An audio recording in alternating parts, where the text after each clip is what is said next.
বাসু আমার পশ্চিম হোসেনপুর গ্রামের বাড়ি। ফোকাসার মোড়ে হোটেলে চা খাইতে যাই। যাওয়ার পরেই আমরা সিদ্ধান্ত করি দুইজনে, চাচা ভাতি যায় যে কী খাওয়া যায়। তখন আমি বলছি যে চাচা পরোটা খাই না মগলাই খাই। তা চাচা বলছে যে মগলাই গেলে ডিম দেয় কি না দেয়, মানে আমাকে আল্লাহ জানে কি দেয় না দেয়, আমরা কীভাবে বলবো। তখন এই হোটেলওয়ালা বলতেছে যে তুমি কি জন্য জানো বাহিনচত, আমরা মগলাইতে আমি ডিম দেই না কী দেই তুমি জানো না? বেটা তোকে আমি হোটেলে তোকে আমি রোডে ধেদুড়াবো। তখন আমি ওনার কাছে এক পদ করে রাখা যায়, আমাকে তুমি ধেদুড়াবার কে? আমরা কাস্টমার, আমরা তো আমি খারাপ ভাষা করে গাইলেই নেই। এই কারণে আমি আগে যাওয়ার কারণে আমার সন্নি দিয়ে মাথায় বাড়ি মারে। তখন তো আমি বলতে পারি না কে মারলো। ওই হোটেলের যে কারিগর, কি নাম?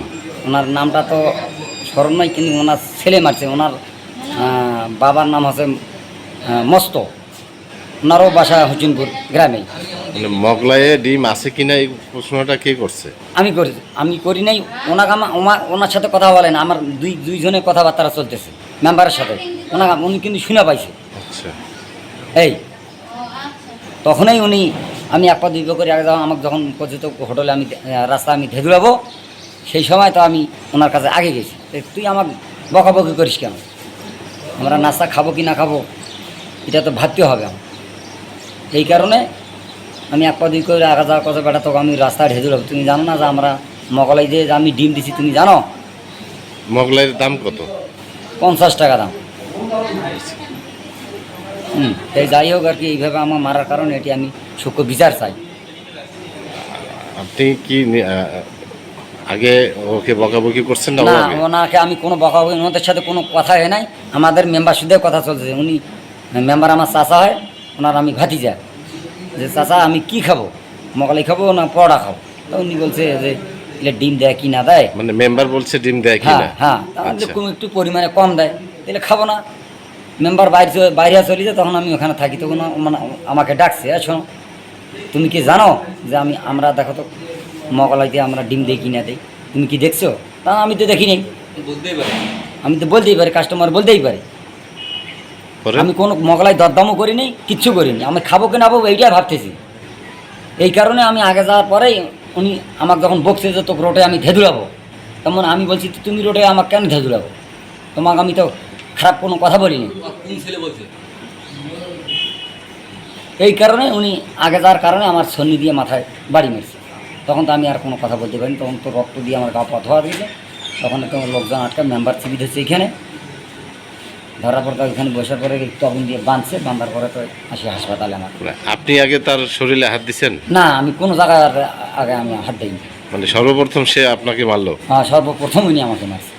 মানে মানে মারার কারণটা কি মনে হয় আপনার কাছে? মারার কারণটা ওই যে আমি ওই যে বলছি যে মগলাইতে ডিম দেয় নাই, এইটা ওনার আকসরি।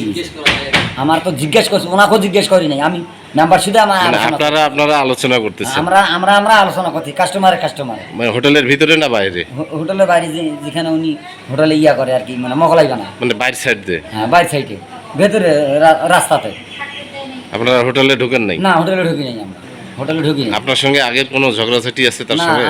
ওদের সাথে আমাদের কোনো পরিবারের ঝগড়া ঝাঁটি নেই। তা আপনি এখন কি চাচ্ছেন? আমি এখন চাচ্ছি যে এটার আমি সূক্ষ্ম বিচার চাই। ওনার কাছে আমি আগে 5-8 কেজি মিষ্টি নিয়েছিলাম, নেওয়ার কারণে ওই মিষ্টি খাওয়া যায় না। উনি বলছে যে মিষ্টি ফেরত হবে না। তাকে আমি কোনো কথাই বলিনি। এই বিষয়ে এখন কি করতে চাচ্ছেন? এই বিষয়ে আমি চাইছি যে আমার একটা সূক্ষ্ম বিচার হোক। তাতে কারণ আমরা তো কর্মী লোক, আমি মিস্ত্রি লোক, আমার একটা মান সম্মান আছে। আপনি কিসের মিস্ত্রি? আমি হচ্ছে রাজমিস্ত্রি। এখন মামলা হামলার তো অবশ্যই তাদের এটা তো পরিকল্পনা অবশ্যই নিয়ে অন্যায়ভাবে আমাকে মারবে, তার প্রশাসনিক অবশ্যই তাদের ব্যবস্থা নিতে হবে। তাই করছে 3-4টা করছে সিলাই। এই বিষয়ে কি থানায় দেখাইছেন এখনো? না, এখনো থানায় কোনো অভিযোগ করা হয় নাই। করবো এখন অভিযোগ করবেন? জি।